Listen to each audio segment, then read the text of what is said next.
Well, you know, Hi, everybody. It's Jeff Moss, and welcome to Leadership 101. I'm really excited today because our guest, and I use the word legend, he truly is, at least for me. His name's Howie Franklin. Howie had the distinction of going on Air Force One as a young airman and never left. He served 5 presidents. Nobody in the history of America has ever done that. He's from Long Island, New York. He has an airfield here in the Cape Fear area named after him, Howie Franklin Field. Folks, it's my honor to introduce you to the only one that could make this interview, Howie Franklin. Howie, welcome to the program. well, welcome to Cape Fear Jetport. What can we do to make your day a little nicer? You can make my day better just by telling stories. Howie wrote this book, Yes, Sir, Mr. President, and it chronicles his experience on Air Force One. I highly recommend it. It also talks a lot about his growing up on Long Island and how he developed an interest, but you get to hear it. I've got a golf ball from Air Force One and an Air Force One coin. If you look behind Howie, there's Air Force One. He's wearing his Air Force One duds, his book, Yes, Sir, Mr. President. And something I think is really cool. I visited the Reagan Library a number of years ago, and Howie is on the teleprompters out there in California talking about his experience on Air Force One. So Howie, tell everybody how you came to join the Air Force and how you wound up on Air Force One. Well, first of all, I got to give it to God because I didn't have, it wasn't my plan. So he must have had a plan for me, and I appreciate that. You know, I grew up on Long Island, Bayport, Long Island. My grandfather had built beach houses on Ocean Beach, Fire Island. And so I grew up there, and I was surrounded as a young person with movie stars and actors and things of that nature. One of my first marital arguments I ever witnessed was Mike Wallace arguing with his wife named Buff Todd. And the first time I heard some vulgarity from a woman. Also, you know, Marilyn Monroe lived a couple of houses up the street from me. I remember her and Joe DiMaggio walking by. Also, around their house, there was a large, what we call in New York, a privet hedge, big, thick, tall hedge that actually hid the house. If I can remember, we're 10 years old, my friends and I would be outside those hedges just knowing that she was possibly sunbathing, maybe without a top off or whatever, but in our minds, we just knew it was happening, but we could never see anything.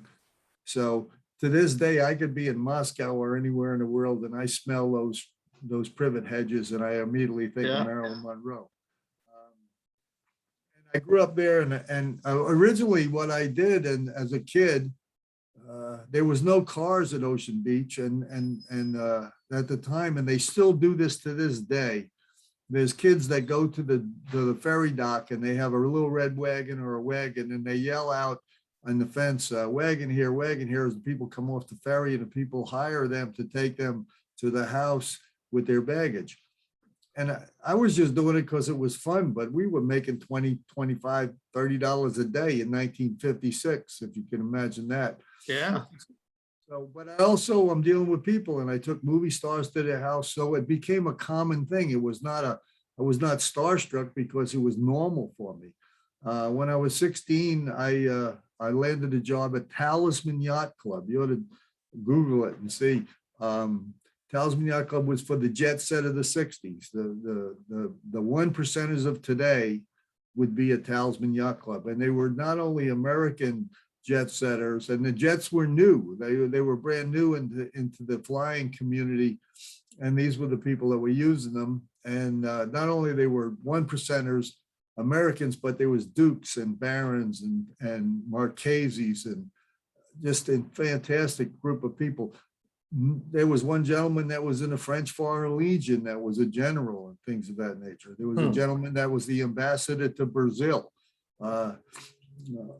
Carol Channing was a guest. She was not qualified to be a member, but it was, and I worked for several chefs. The first one was a Hungarian chef from the Fontainebleau in Florida, and she had a tattoo of the concentration camp when she was in Hungary, and told me incredible stories. And at 15 years old, it was really astounding to listen to the trials and tribulations that she went through And then from there, we went to an American Italian chef. And then we had a Turkish chef that was Ahmet Erdogan, who's the former president of Atlantic Record Company's chef. And then we had George Garofalo. They call him Farouk because he had a big handlebar mustache. And according to the people, he looked like King Farouk from Egypt. And these people told me about the world, and I'm a teenager, and I'm saying I want to go see this world, and I want to see what it's like and get educated. So Harry Theodore Acropolis was one of our guests, and he owned Greek International Wines, and I went to him. I got drafted, and I joined the United States Air Force, and that was a tender moment for me because it was 2 years if I got drafted and 4 years if I enlisted in the Air Force. But several of my friends had already got drafted in the Army, and they said, "Don't go that way unless you have to." Yeah, it's good advice. So I went to Harry Theodore Acropolis and I said, "I'm going to put in for food service, and when I get out of the Air Force, can I get a good job with you on your ships?" And he was very agreeable, and it was a big deal for me, but to him it was no big deal at all. So anyway, I get drafted and I join the Air Force. We go to basic training. Now I grew up in Bayport, Long Island, New York. The Roosevelts lived there. The Vanderbilts lived there. My friends and famous people, movie stars lived there. Troy Donahue, his real name was Merle Johnson, went to my high school. He was about 2 grades ahead of me. So it was really a Cinderella childhood in this wonderful, wonderful environment. But anyway, I got drafted, and Jeff would like me to share one of my stories in basic training. It was 110 degrees. It was in San Antonio, Texas. I had never seen the ground crack, but I witnessed it in San Antonio. And well, when it got real hot, they put a red flag out. And we had a training instructor that didn't spend much time with us on the weekends, and we were on our own in the barracks. My friend Jack said to me, "Hey, you got a lot of guts. Why don't you go over and get us some Coca-Colas on the patio area?" Now, we're not allowed out in the patio area. We're not allowed out of our barracks. And so he said, "Go ahead and try it." So I took the challenge and I walked over to the patio area. So I found out that I realized that things that I took for normal, the Air Force took away from me and then gave them back to me in sequences that I appreciated them and considered them benefits. So anyway, we weren't allowed to go to the patio. I went over there. First thing I did, and it was those small bottles of Coca-Cola. And I had one for me and I drank it, and it was pleasure because I hadn't had one in quite some time. And then I had 2 more bottles, one for me and one for Jack. I got to get them back to the barracks. And to do that, I'm not allowed to carry anything. I'm not allowed to put anything in my pockets. Now I'm 20, so I'm a little more mature than some of the kids that were 18 and 19 years old. And I'd had a few jobs and quite a few experiences. So I stuck the 2 bottles of Coke in my pockets, and they were sticking out. And I'm walking across the area, and a training instructor from another flight saw me and literally started salivating. He said, "Look at this guy I got here."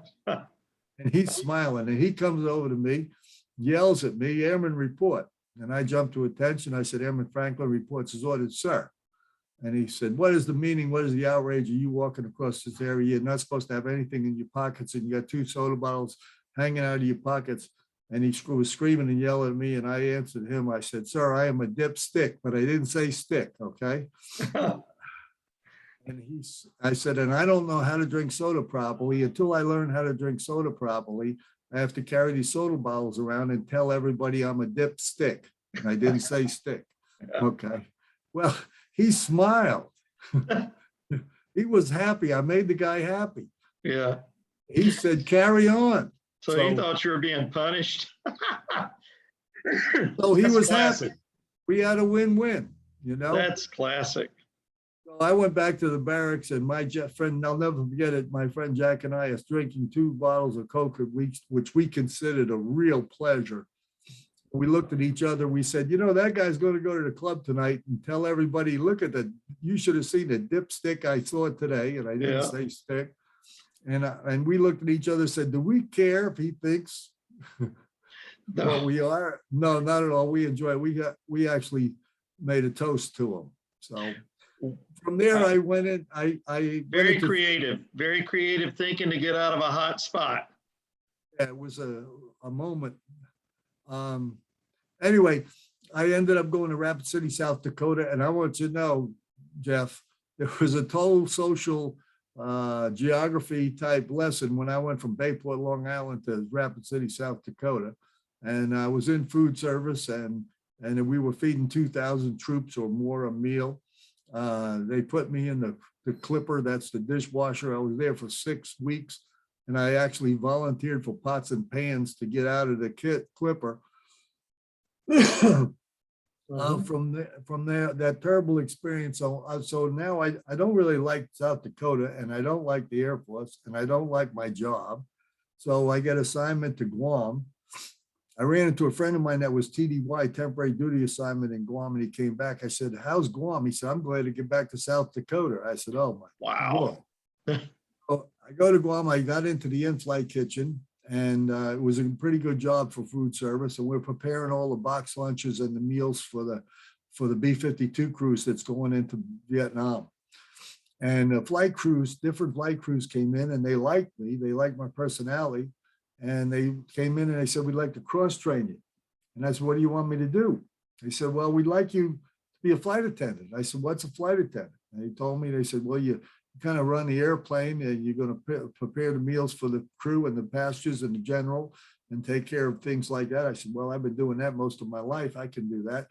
I said, well, what else do I have to do? And they said to me, well, you know, you're going to have to extend. We've checked your records. We're going to have to extend you. You're going to have to extend 8 months in the Air Force over your 4-year commitment to get the job, to be able to cross-train. I said to them, look at me, you got the wrong guy. I'm going back to Bayport as fast as I can. And they said, and I look back on it now, they wanted me, and I appreciate that. I didn't realize it, because they said, well, we'd like to put you on one flight to see how you like it. So I was with a 3-star general, Air Force general, General Gillum, who's a very famous family in the Air Force and in the Army. They were all generals in his family. They were all West Point graduates also. And I'm taking care of the general, taking care of the people. And we go to Okinawa. I run into my best friend in Okinawa, Marine, coming back from Vietnam. And he was the only enlisted living off base in Vietnam.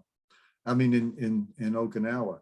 And he was making money. He came and picked me up in a Jeepster in Okinawa with a 283 Chevrolet hot rod.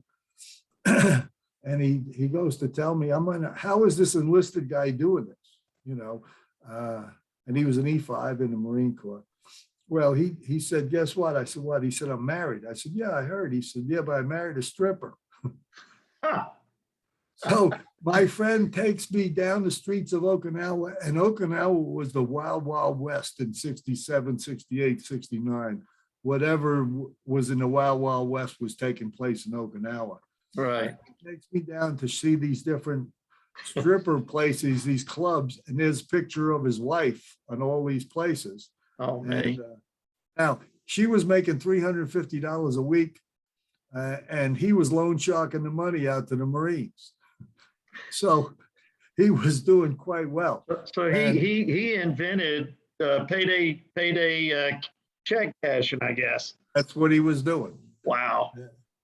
Anyway, from there we took off and went to Taipei for 5 days. Now I'm going to different clubs. The prices were very reasonable. The people in Taipei were friendly and wonderful, and it was a great experience. But the thing that was the best is I realized the crew that I worked with, this flight crew and this KC-97, they all liked what they did. That was different from me. Everybody in food service hated what they did, and from the bosses on down. Here I'm now with pilots. They like what they do, the radio operator, the flight engineers, the crew chiefs. I had majors treating me with respect and dignity and appreciate what I'm doing for them, because they were used to a ham and cheese sandwich with 1 slice of ham and 1 slice of cheese. Now I'm from New York, and the New York deli sandwich is about this thick. Yeah. And that's what I did. So I was appreciated, treated with dignity, and I was around surrounded by crew members that liked what they did. So So how did you make the bridge over to Air Force One, and when did that occur? Were you in an E3 or so? No, I was an E4 at the time, and when I was working for the general, still, I went back to Guam and they said, look, you're going to sign up, and I couldn't do it. I said, I can't do this. This is crazy. I can't extend in the Air Force. So they said, well, you got to go to personnel no matter what. And I said, why do I have to go to personnel? I said, well, you got to go collect your per diem. I said, per diem, what's per diem? So they told me they paid me so much a day while I was on the trip. I said, you paid me? I would have paid you Yeah. to do what I just did. And then they said, you're going to get flight pay. So I said, oh dear.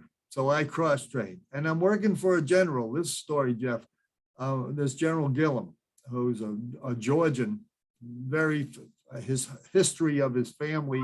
I think he actually had generals in his family. One was a general in the Union Army. One was a general in the Confederate Army. Uh-huh. This is real history. And he came into the galley one day and he said, Franklin, how you doing? I said, well, sir, I hope I'm doing okay. He said, well, you're doing great. I haven't had anybody like you. And just at that time, Cliff Kershaw, the engineer, stepped in the galley and heard me talking to the general. And the engineer said, he was a master sergeant, E7. He said, we got one problem with Franklin. And the general said, what's that? He said, well, when we go to Japan, he doesn't have enough rank to go to the NCO club with us. So the general said, that fixed that. He promoted me to go to E5 so I could go to the club. That's awesome. Yeah, and I was 3 years in the service. I'm an E5. I'm looking at my sleeve saying, you got to look at this. This is crazy. So one day working for the general, he said to me, you know, you're going to make a good master sergeant someday, Franklin. I said, well, sir, I'd like to make a better civilian. And he said, no, he said, I'm sending you to the 89th Military Airlift Wing at Andrews Air Force Base. And they're going to look at you and you're going to look at them and see what you think.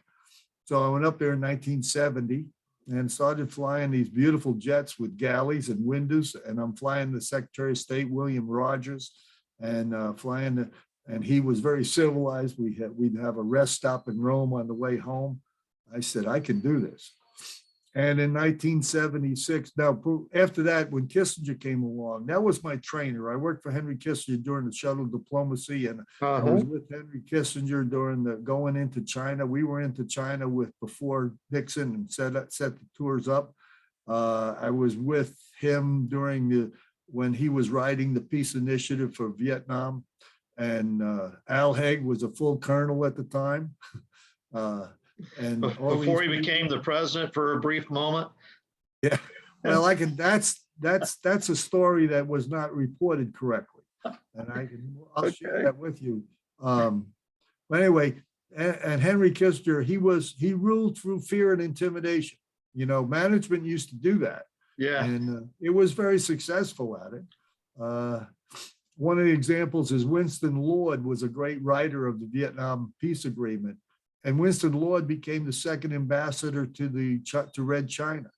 But I remember one day we were flying from Japan back to the United States, and they were writing that peace agreement. And Winston Lord brought it to Henry Kissinger, and Henry looked at it, and he said, is that the best you can do? And Winston went back and did it again. That happened about 4 times. He brought it up to him and said, is that the best you can do? And finally, Winston Lord looked at him and said, that's the best I can do. And Henry said, well, that's what I was waiting for. So he was managing. But he paid me the greatest compliment I ever had. I worked with Kissinger, and he said to me, you treat me better than an old Jewish mother. Wow. That's about as good as it gets. Yeah. So he was my trainer, and I was flying with Henry Kissinger in South America on a trip, and a phone call came in from the chief of Air Force One to the airplane. And said to me, Howie, he said, when you get back, I need to have a meeting with you.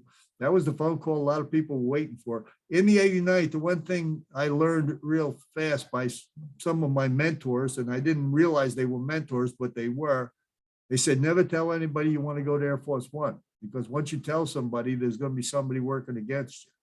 And I never said anything like that. Wow. And Charlie called me, and I went to have a meeting with him. This was in April 76. And he said, we'd like to hire you, but the President Ford's only got a few months left before the campaign and the elections, and he could lose the position. That means that you would lose the job on Air Force One. They could change crews. If you're willing to take that risk, we'd like to hire you. And I said I was willing, and I ended up working for President Ford, President Carter, President Reagan, President Bush, and President Clinton, and he was a nice guy. So did you serve both terms with Clinton or just the first one? Just the first term. That's what I thought. And you retired as an E9 Master Sergeant? Chief Master Sergeant. Chief Master Sergeant of the Air Force. So for folks that don't know, that's the highest rank you can achieve in the Air Force or in any service as a non-commissioned officer is E9. So that's on level with a 4-star general on the commission side of the house. And so Howie maxed out and did everything he could do. But let's kind of back up. So when you're working for Ford and Carter, what equipment were you on? Was that a 707? Is that right? Right. That was we had 2 707s, and President Nixon had bought 2 7000. That's the one you went on out in San Francisco, out in California, in Simi Valley. That was bought in 1972. Then the backup airplane was 2 6000. 2 6000 is the 707 that John F. Kennedy's body was flown back to Washington, and President Johnson was sworn in on.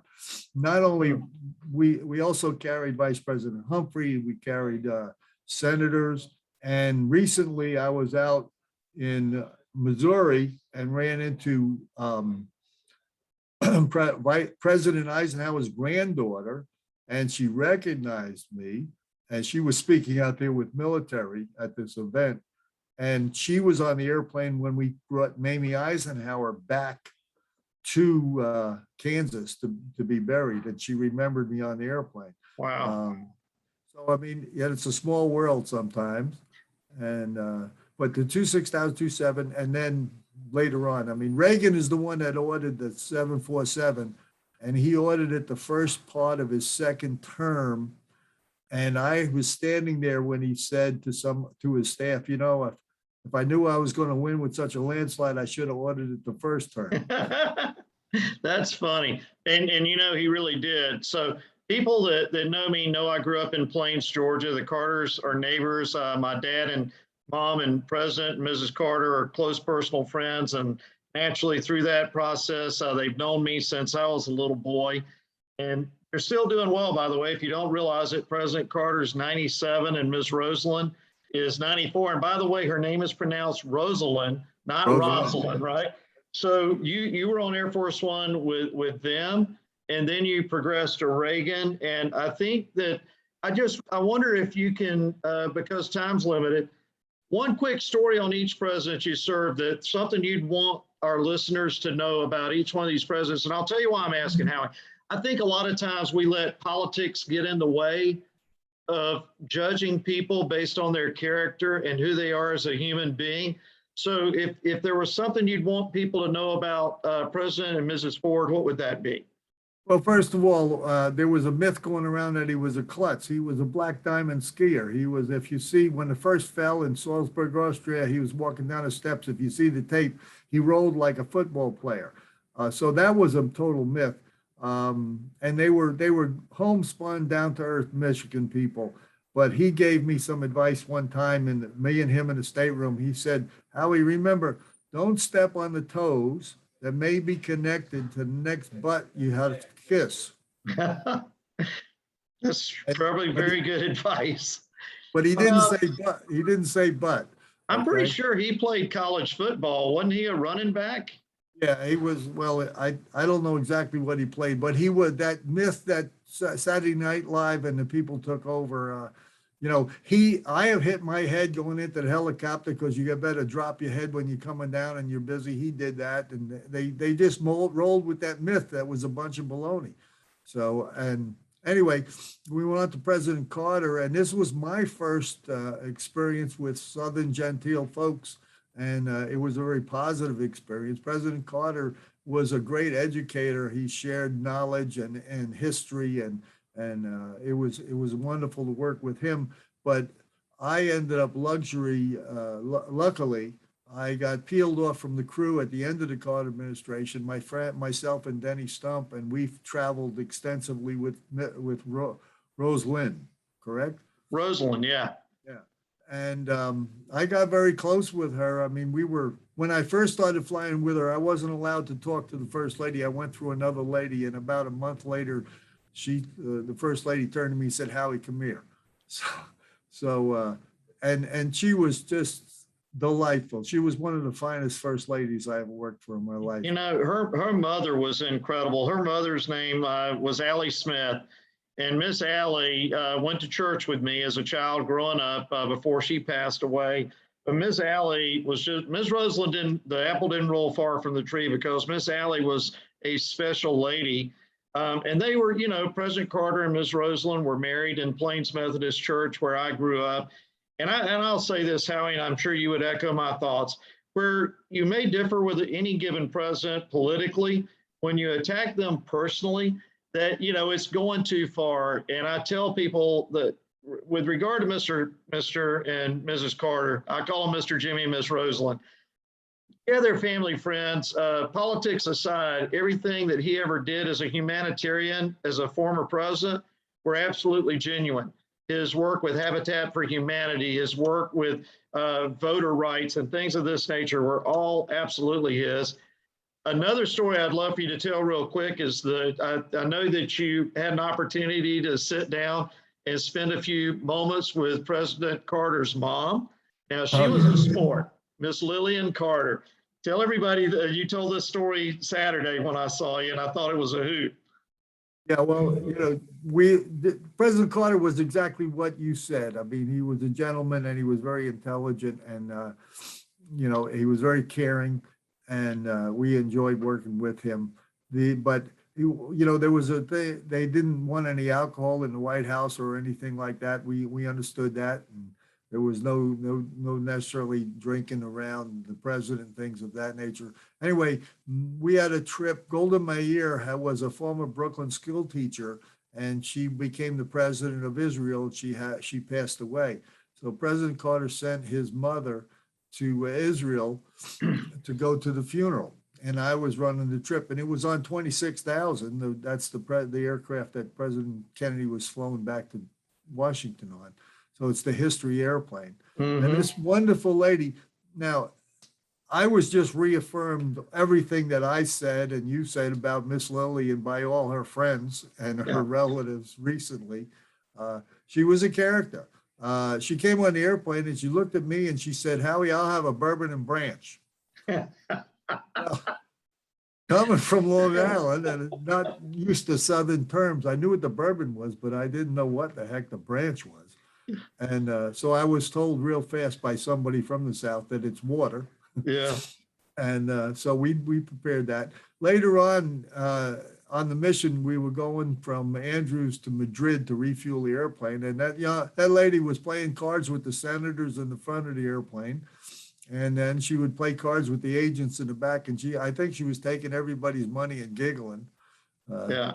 Somebody asked her for a souvenir. She asked me for a pair of scissors. She literally pulled up her dress and cut her slip ties over her shoulder and on both sides and pulled the slip off and gave the guy the souvenir slip. That's exactly what people that know Miss Lillian would have expected she would have done. She was a sport. Rosalind was asked a question one time, and I was with her when the question was asked by the press. You know, what do you think about what your mother-in-law said about the Ayatollah the other day?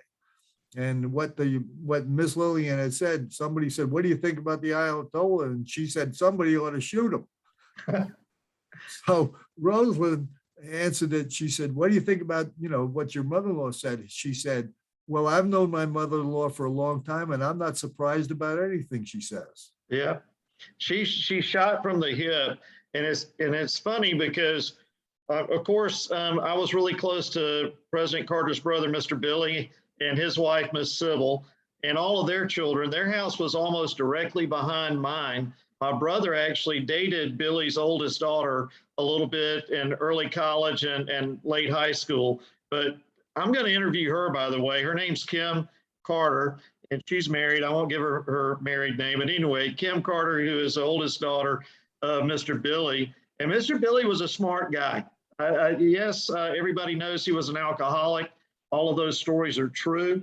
I'm sure he embarrassed President Carter more than once, as probably Miss Lillian did, but they were family. And that's what family, that's a family. Oh, Not yeah. everybody in a family is perfect, right?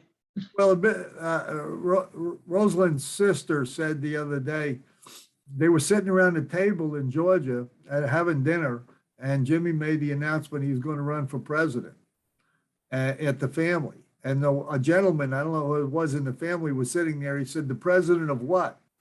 It's not surprising. Well, we went to the governor's mansion when he was governor of Georgia, and people pick on me because I've honestly admitted that I'd never seen an elevator before. And Amy Carter and I, she was about 4 years younger than me. The whole day, all I did was ride up and down in the elevator with Amy. And that was, coming from a little town of 600 people. Well, the one thing that when we go through this whole thing, I like people to know these people that become presidents and first ladies are just like us. Yeah. We're the ones that tend to put them on a pedestal and expect amazing, ridiculous things from them. And they all feel and they all cry and they all, 100%, they're regular folks. That's something that I learned working at Talisman Yacht Club for these 1%ers. I remember I learned that these people are real people, just like everybody else. And that helped me in my job later on in Air Force One. Well, I've got another book I want to show you, Riding with Reagan. And I believe you knew the agent, John Barletta, that authored this book. I want to tell you, Howie, all the stories through the years you've told me about President Reagan were completely validated in this book. Everything you ever told me about your personal one-on-one experiences with President Reagan were echoed in John Barletta's book. What are some of the most memorable moments you had with President and Mrs. Reagan?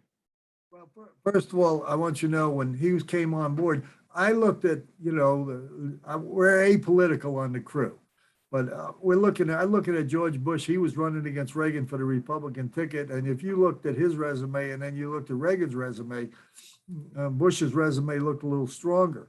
I knew that Reagan was a governor and he was an actor. And I also found out that he took over California and it was in the red, and when he left, it was in the black. And that's pretty outstanding. So, Jeff, 8 years with Ronald Reagan, I unfairly tried to catch him being phony. I said, this guy can't be this good, but he was. So his reputation was one thing, and you tried to catch him in a vulnerable moment being somebody that was different than what you'd heard. That's interesting. Different than what you see on television, so to speak. And if I went into his office, the stateroom on Air Force One, and did something totally insignificant, like I'd peek through, the doctor tells us to drink water, and him and Nancy did that. And they do it all day long, and that's what we're supposed to do. So I'd peek in the door, and his water glass would be down. So I'd get a fresh glass of ice water and bring it into him. Something's totally, and just drop the glass off every time. And it was not that I expected it, but it happened. He would do something non-verbally in some way or verbally to raise my self-esteem. That's a boss. Mm-hmm. And to do that for other people, you have to be very secure in yourself. Otherwise, you're not able to do that for other people. And so Howie, I want to guide you into a couple of stories you told me about President Reagan. Being a helicopter pilot, anybody knows that helicopters are full of moving parts. I've actually had the pleasure of flying Howie in a Cobra, which I hope you enjoy.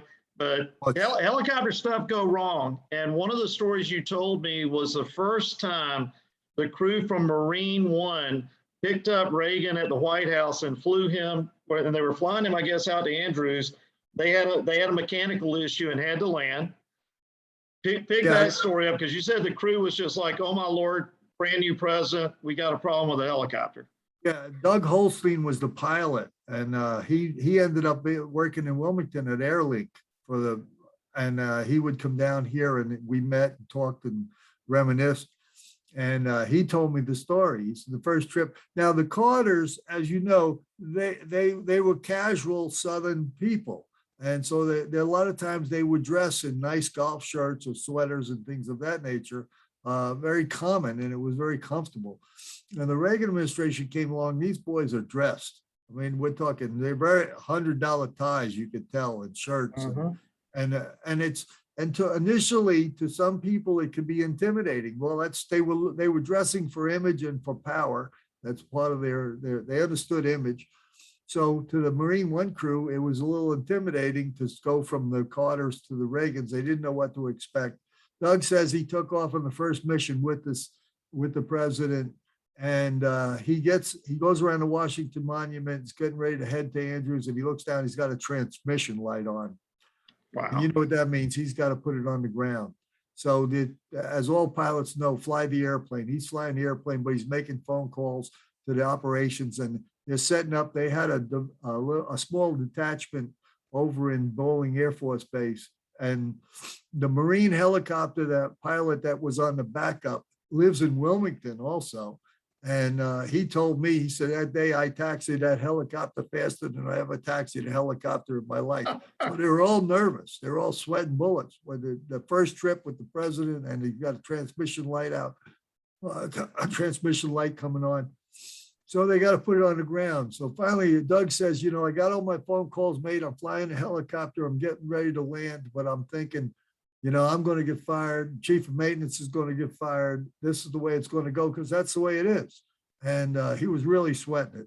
So they land over at Bowling Air Force Base, and the primary helicopter rotor stopped. The backup helicopter is in place. Now, the thing is that he didn't realize at the time, Reagan's been a former governor. He understands how these things work. He understands his primary backups in case of a accident, things of this nature, but they didn't realize, they're not thinking of that. All I know is that the aircraft screwed up, and they screwed up, and they're going to get fired.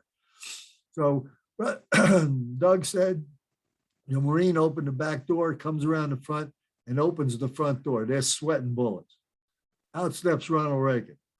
He walks over to the backup helicopter. He walks from the front, he walks to the back, he walks up and he kicks the tire.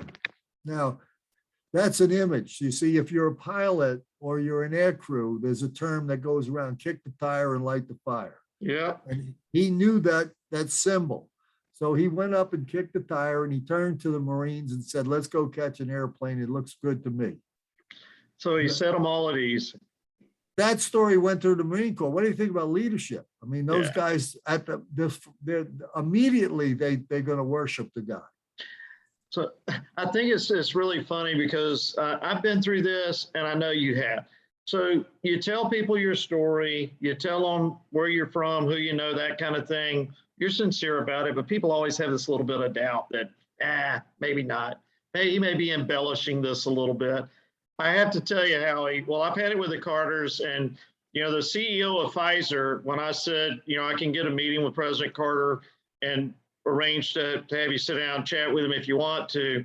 I think they thought I was kidding. And then when I did it, and they're down in Plains, Georgia, sitting down, breaking bread with President Carter, they go, oh my Lord, you might want to listen to this guy. He really does know these people. With Howie, he'd tell these stories, and I believed them all. But man, when my wife and I and daughter went out to the Reagan Library, and we're walking through there, and we get to Air Force One. By the way, is the Air Force One in the Reagan Library, is that the original 707, or which? That was bought by Richard Nixon in 72. That's why the tail number is 27000. Okay. Well, we're approaching it, and on the teleprompters, and in another area, by the way, of the Reagan Library, you may know where it is, but here's Howie on the teleprompter telling the story of this airplane, and I'm going, I read his book. I know Howie. I know this man. So, I mean, just completely validated. And everything Barletta says in this book about Reagan, because he was a Secret Service agent that rode horses with Reagan. When they couldn't find anybody that could keep up with him on a horse, John Barletta basically raised his hand and said, I know how to ride. And he and Reagan spent the next, 15, 16 years together, because he stayed on the detail until he retired with Reagan's post-presidency. but every story you've told, every story in Barletta's book, and God rest his soul, I had to tell you Saturday, I found out that John Barletta had passed away in 2018 at the age of 74. Every story began, the middle, and the end was the same. Reagan never behaved as, hey, I'm the president of the United States, stand back, get out of my way, I don't want to talk to you, I don't want to know who you are. He went the other way and really was such a wonderful human being. And one thing I also didn't realize is that he was a man of deep faith. So did you experience that as well as Barletta, as he talked about it? Oh, absolutely. Yeah, you know, and I don't know how he came about his faith. I'm a man of deep faith because of the experience that God's given me, and I was smart enough to realize that he did. And I kind of feel that Reagan did that as well. You know, he was just what you saw on the television. When they wrote speeches, they wrote them for Reagan and what he would feel and what he would say. You know, he had a lot of experience and he put it together. Now, he also, I want you to know, he loved California. If we were heading to Ohio, he'd say, Howie, we're going in the right direction. We're not going far enough. That's so funny. one time Yeah. he came on the airplane, we were going to Texas and he was running a little late and he talked to you. He comes up and he says, Howie, you know, we're going to Texas. I said, yes, sir. He said, but we're going to a turkey shoot. I said, well, yes, sir. He says, I don't know why they're sending me to Texas. I got enough turkeys in Washington. That's funny. So there were two stories. I'm going to tell one, and I want you to tell the other two. One story you had told me, and Barletta validates it in his book. Reagan gets sick. The Alzheimer's has progressed. And John Barletta goes to Nancy Reagan and says it's no longer safe for the president to ride the horse. Nancy couldn't tell him, and she asked John to do it. Tell everybody how that transpired with John. Yeah, well, the thing is that I had 2 years after the Reagans left office, we were in California and the secretary called me and we had a meeting with, he wanted to see the crew. He wanted to see the boys. And we went into his office and we ended up going into his office, spent 45 minutes with Ronald Reagan. This is 2 years after he left office. And it was around 10 or 11 o'clock in the morning and he was in tune. We saw 45 minutes. He was in tune. We didn't see any traces of his disease or anything like that. But John Barletta had told me later on, about 2 months after that, it got worse. And that's when he looked at it and he was really concerned about the president's safety riding the horses. Now you realize this is the man's passion in life. Yeah. You know, Jeff's passion is flying helicopters and enjoying that. Imagine. So he went to Nancy and said, we have to curtail this because it's a safety issue. And Nancy said, well, you tell him, which was probably the right thing to do because they had a professional but personal relationship. And, you know, that was difficult because we're supposed to maintain a professional relationship, not a personal relationship. Mm-hmm. But like you said, 16 years. John Barletta told me he's walking through the park with him or at a certain place. And he turned to the president and said, you know, you understand about your disease. You've been educated about your disease. You know it's going to get worse. And there's nothing we can do about it. We're going to keep you as healthy as possible, but we're really concerned about riding the horses, the passion of the man's life. And he said, we have to curtail of riding the horses and for your safety. And John Barletta said to me, his first response was to console John for having to tell him that. Yeah. First response, you take it away as passion of the man's life. Okay. And he was concerned and understood how tough it was for John to tell him. That's somebody. Yeah. That's just so hard to even imagine that you're that far gone with Alzheimer's disease where he was. And his first instinct is to console the person that had to tell him he couldn't ride his horse anymore. And especially being that this guy was a Secret Service agent, certainly they had become friends, but I mean, that it seemed to be the nature of who Ronald Reagan was, that was his approach was, I'm here to console you. He didn't like embarrassing people, offending people, but he drew a tough line when it came to politics. You were talking to me Saturday about the Berlin speech, and he's working on the speech on Air Force One, and they're trying to rewrite a section of the speech multiple times. Yeah, they did. I mean, and it was not just on Air Force One. One thing I've noticed that in most cases when they're writing a president's speech, it's never completed until he gives it.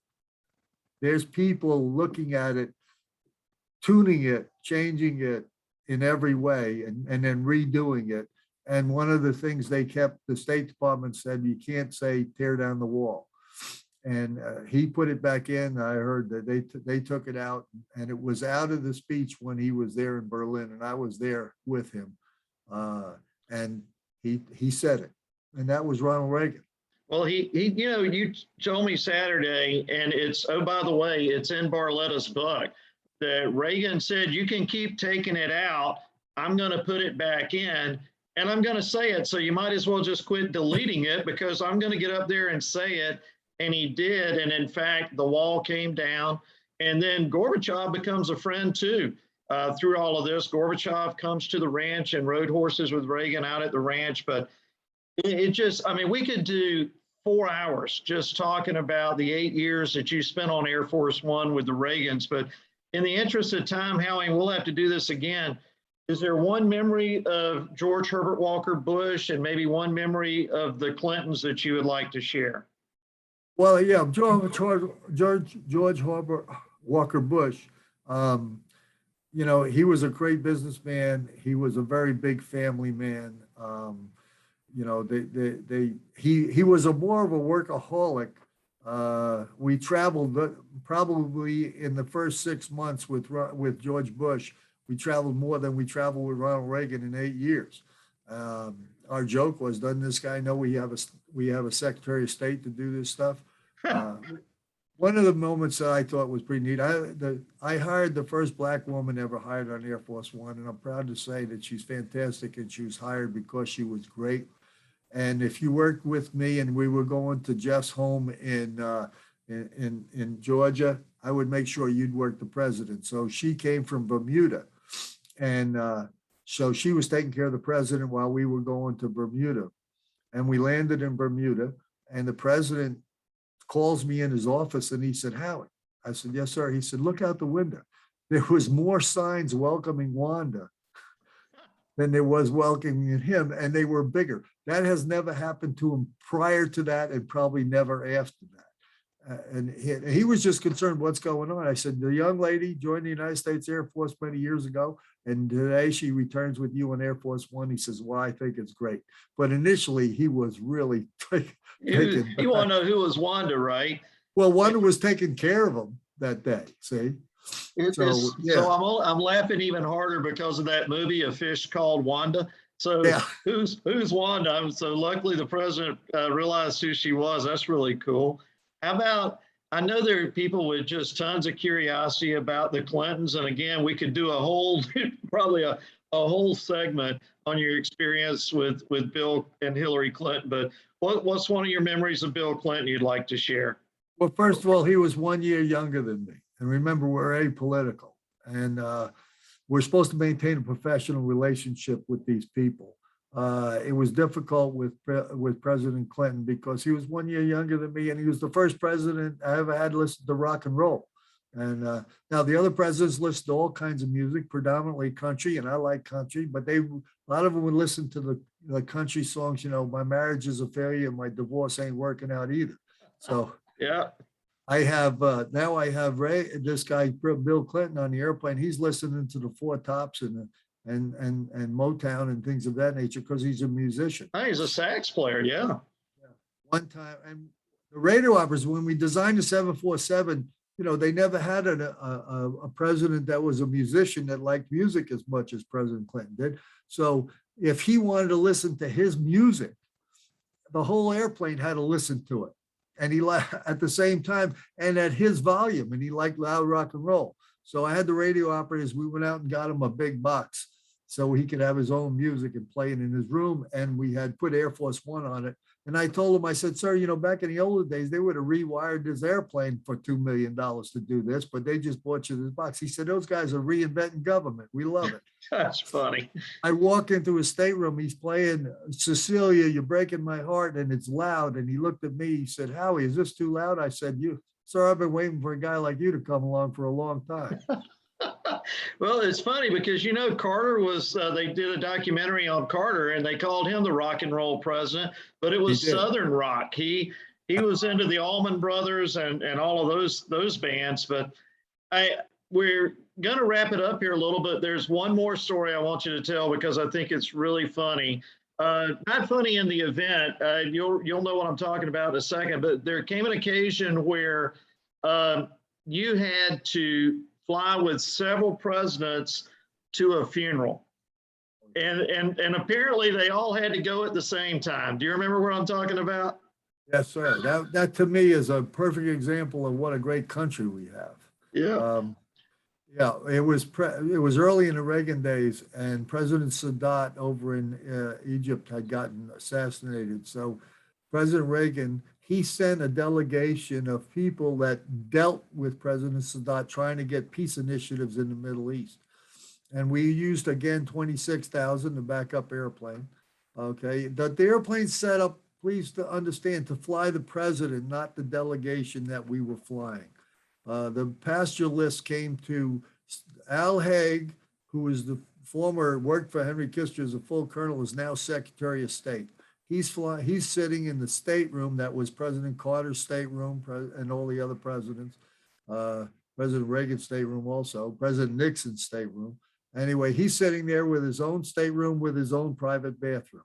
The next is the conference area, and that's Caspar Weinberger, the Secretary of Defense, is in that area. And in the staff area, the working staff, this is where Jody Powell would sit on the airplane, the press secretary and the speech writers. In that area, the presidents came from President Carter and Mrs. Carter and President Nixon and President Ford and Henry Kissinger, sitting in the staff area.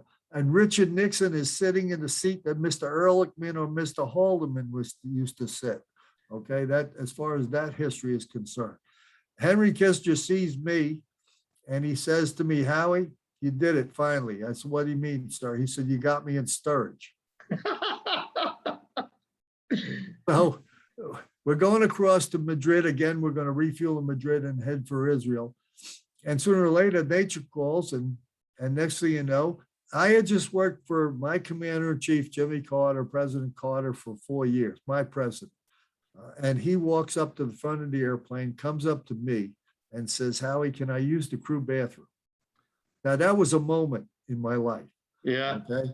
But I immediately understood why, because where he was seated, where he would use the bathroom would be in the back of the airplane, and he'd have to walk past Helen Thomas and the rest of the press. And he's going to avoid that if he can. And I understood that completely. And of course, I escorted him up to the bathroom. So I'm thinking this is a moment. And next thing you know, a little while later, here comes President Ford. Now I'm saying to myself, I got President Carter in the crew bathroom, and here comes President Ford. President Ford very graciously says, Howie, can I use the bathroom? I said, yes, sir, but it's being occupied right now. I didn't say who's in there. I said, it's being occupied right now. He said, fine. Well, Jerry Rankin, the radio operator, Stan Goodwin, another radio operator, they flew with President Ford. They knew the President Ford. So we're chit-chatting with President Ford in a kind of a general chit-chat conversation. And lo and behold, here comes Henry Kissinger. Now, I know they're all doing this up front because they don't want to go by Helen Thomas. Rightly so. I understand that. But I'm saying to myself, if you can imagine, I got President Carter in the bathroom. I got President Ford standing here. Now, Henry, he don't ask me. He just walks up and looks at the door and he sees it's occupied. And he comes back. And now we're chatting with Dr. Kissinger. He knows the radio operators. They flew with him during the shuttle diplomacy. We all know each other. And Henry turns to me. He said, you know, the discipline in the military is slipping. I said, and now remember, Al Haig, who used to work for every one of those people, is now in his stateroom as Secretary of State with his own bathroom. What a country. Think about that. And so Henry, he says to me, you know, the discipline in the military is slipping. I said, well, sir, why do you say that? He said, because all you guys used to be scared to death of me. And I said, well, I understand, sir. So anyway, he said, I'm going to go back and tell Cappy. And we all laughed. And so anyway, Henry turns to me and he said, we're waiting there for a while. He said, "Who the hell's in the bathroom?" I said, "It's President Carter, sir." And he took a book with him. And so did they all walk past Helen Thomas at that point and give up, or what? No, they're still standing there. And Henry says, "Yank his," and he used vulgarity, "out of there." I said, "No, sir, we don't do that." The next thing you know, Jeff, here comes Richard Nixon. I'm standing there with, I got President Carter in the bathroom, President Ford standing in line for the bathroom, and Henry Kissinger and Richard Nixon. My mind is getting blown away.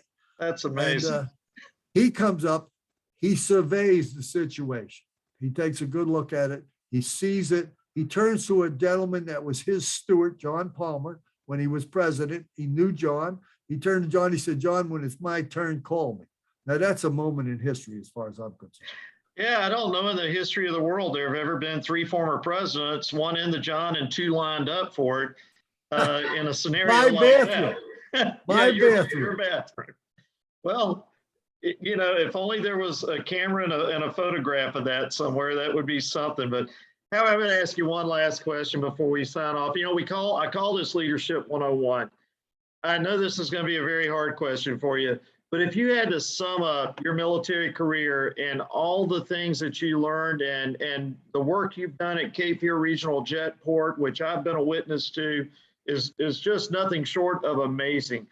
What would you say the number one thing you learned in terms of leadership over the course of your career? What is the one thing that you'd want people to remember you by and to take away from having encountered Howie Franklin? Early on in my military career, my mentors kept sending me to school. Early in my first leadership course I took, they said to me, "People are your most important resource." And I bought into that.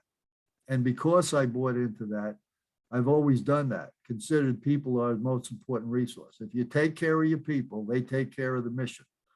And you sincerely make sure they know they're important. I remember when I worked for these generals in that flight crew, when they treated me with dignity and respect, and I was somebody. But the fact is that people are your most important resource. Without the people, the equipment's going to fall apart. Yeah. So that's my key. And to this day in the military, and sometimes, Jeff, I hear rumors they're not necessarily doing that anymore. I hope not, and I hope they can bring it back, that people are your most important resource. Take care of your people, they take care of the mission. I think every generation has their moments, and I tell people all the time, I think the World War II generation, clearly our greatest generation, but I tell folks, my generation, we look at young people now and we have an opinion. Well, guess what? I guarantee you that folks that were 2 generations removed from my year group look at us and they probably had the same opinion of us. It just really boils down to leadership is an all the time thing, not a sometimes thing. It's a difficult mantle to carry, but if you genuinely care about the people, they will care about you. And it's, amazing what I've seen you do. Howie, it's my honor to know you and to call you friend. And I sincerely appreciate my autograph book. I should have told people that. Not only do I have Howie's book, Yes, Sir, Mr. President, but he autographed it for me. I cherish it. I've read it. I love it. And if you don't have an autograph version, then you better find one, because anybody that's interested, they go to howiefranklin.com, and I will definitely send you, instead of all the other places you can get it, if you go directly to howiefranklin.com and go to PayPal, and I will sign it and send it to you. And we'd be happy to do that. I get accolades about it all the time. It's my wife, Jeff and I, we work for our wives, and they're the ones she's the one who told me, you got to write a book. Because when I give a speech and people would come up and say, you need to write a book, I'm just thinking they're being nice to me. And my wife said, you got to write a book. So that's how it happened. And the accolades I'm getting from it is more than I ever expected. And people enjoy it. They make them laugh. We try to make them laugh in there.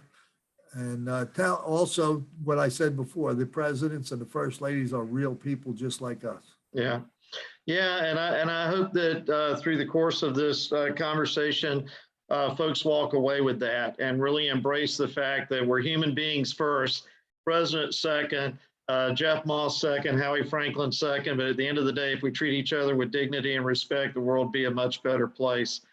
Howie, thank you for being Jeff, on the show. can I share one fast thing that Yeah. Reagan and John Belletta went through? Yeah. The Queen of England was riding horses up at the ranch with the president.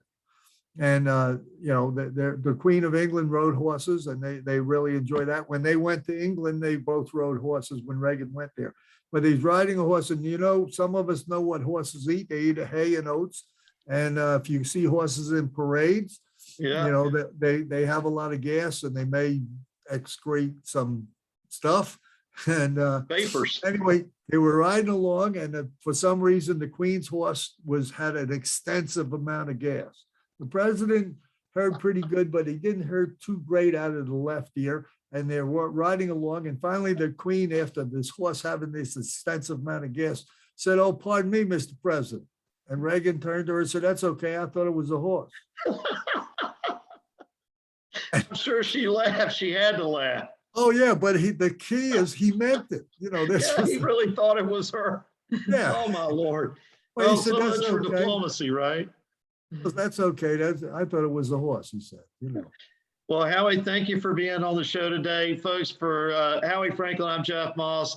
Thank you for watching Leadership 101. And visit Howie's website, order his book. He'll autograph it for you. Howie, again, it's howiefranklin.com, right? Yes, sir. HowieFranklin.com. And it's HOWIE Franklin.com. Howie, thanks so much. And we'll see you next time on Leadership 101.